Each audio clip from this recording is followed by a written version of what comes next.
শুধুমাত্র হয়তো বিড়ি খোরদের মনের মধ্যে একটু কষ্ট ছাড়া আর কেউ কিন্তু এই বাজেটকে প্রত্যাখ্যান করে নাই, বাজেটের সমালোচনা করে নাই।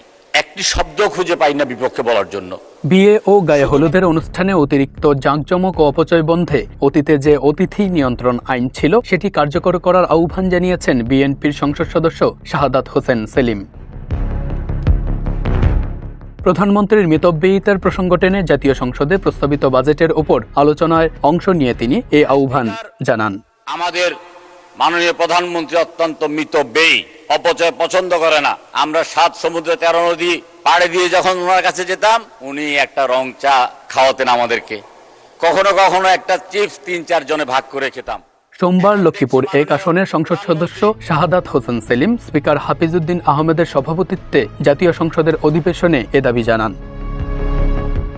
একই সাথে মন্তব্য করেন, বিয়ের অনুষ্ঠানে অপচয় কমানো গেলে দেশে মুদ্রাস্ফীতির চাপও কমে আসতে পারে। শাহাদাত হোসেন বলেন, আমাদের এই বাংলাদেশে বিয়ে অনুষ্ঠানের নামে বিত্ত বৈভবের যে অশ্লীল প্রদর্শনী, এটাকে বন্ধ করতে হবে মাননীয় স্পিকার।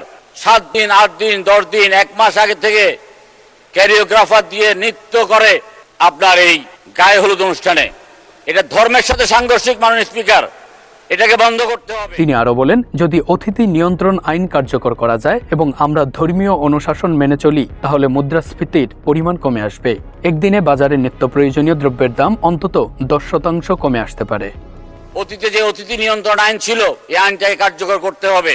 আপনি দেখবেন মাননীয় স্পিকার, যদি অতিথি নিয়ন্ত্রণ আইনটাকে কার্যকর করা যায়, যদি আমরা ধর্মীয় অনুশাসন মেনে চলি, তাহলে মুদ্রাস্ফীতির পরিমাণ কমে আসবে।